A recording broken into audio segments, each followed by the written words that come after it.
Artists who are free from the chains of the negativity are truly inspirational for others, and the ones who are enslaved by the infamous art block are the unfulfilled artists waiting to wake up and to just create, to be free.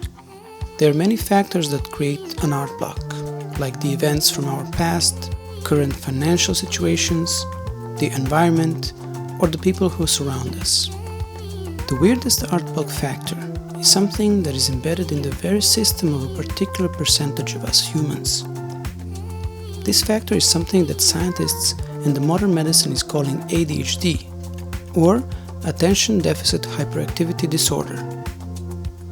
Some researchers say that ADHD brain has lower levels of a neurotransmitter called dopamine and higher levels of dopamine transporters, whatever that means. Others say this is all just because of astrology, karma, the matrix, laziness, childhood traumas, or bad habits. However, normal people mostly describe ADHD as something that creates difficulties for them to focus, and it is making them hyperactive.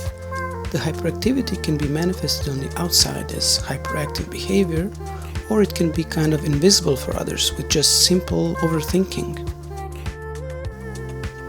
It may seem that today everyone has ADHD because of the fast-paced life we are living, with social media and the shorter and shorter attention span we have. However, that is not the case. The real ADHD people are really affected by this. They have more problems to perform well in their daily lives, with more impulsivity, mood instability, and inattention. So, art blocks. Imagine a normal art block. Here it is, a block. You cannot go through it easily. You stopped creating. You stopped being an artist. And next to it we have its opposite, the supervillain ADHD block, which simply convinces you that you can and you have to try and do everything all at once. It's all or nothing and everything all at once mentality. Characteristics of a regular art block. You stop. You don't create anything. You quietly yearn to be creative and you suffer. You admire other successful artists, or you're secretly jealous and annoyed by them. You wait for a better time. Just that you first clean up your room, or just to first earn some money, and so on. You have a job that is kind of creative and is similar to art. It brings you money and you can survive. However, it is limiting your true creativity. Characteristics of the ADHD supervillain art block. Perfectionism and going into small unnecessary details. Working on multiple projects at once. Never actually finish any of those projects. New project is always the one. It excites you and you're disappointed by your old projects. You finish your illustrations or songs or paintings, but they're kind of messy. You were too anxious to finish them, so you didn't put enough of focus, research, or time into them. You want everything to be finished now, so you lose on quality. Always looking for new inspiration. You binge inspiration on YouTube, Pinterest, Instagram, always looking for something new. Periods of hardcore work without any breaks, and then you reach burnout or exhaustion, which leads you back to the good old, simple art block when you just stop again. It is kind of like if the art block would say, "Aha, so you don't want me? Sure, no problem. Then meet my good friend ADHD block." And then the ADHD villain takes over and says, "Create everything now. You can do it. Start doing everything at the same time and feel powerful. You are the best." It takes you from one thing to another, where if you don't learn how to focus, you don't really get anything done. Some people say that ADHD doesn't really exist, and that could be an inspiring and empowering way of thinking.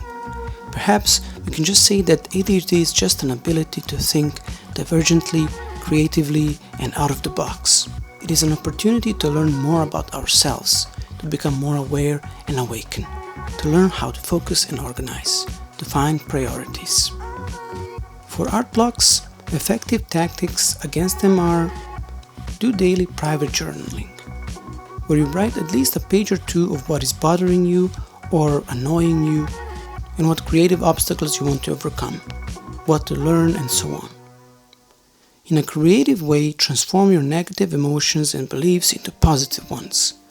Write stories about them where you are a magician that changes the past, or draw it. Or you can try that silly technique with positive affirmations where you find a negative thought that is deep inside of your subconscious and then just write the total opposite of it. Then continue reading them daily. Consider that your creativity is a force much greater than you, a force that is creating this whole universe. Perhaps it comes from within and you just have to connect to it more. Don't rely upon your analytical mind too much, but follow your intuition when you create. Don't follow too many rules. Become free in your artistic expression. Protect your artistic self from arrogant, selfish, or chaotic people.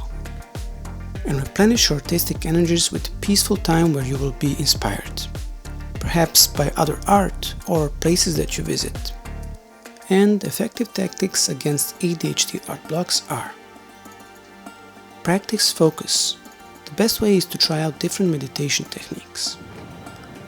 Or create art in a meditative way. Sometimes take things slowly while you create, and learn to relax while you do it. Ask yourself, what is your goal? Who are you, truly? And keep a reminder about it somewhere, where you can see it all the time. Build new valuable habits slowly, little by little, and don't be too impulsive about them. Be more organized when you can. When you get tired of it, be less organized and then act more intuitively. Then after some time, try to be more organized again, etc., etc. You get the point. Remember that whenever you fall, always get back up. You just needed a small break. Don't be too harsh on yourself. Always find new ways to overcome your so-called ADHD. Only one way will become boring after a while.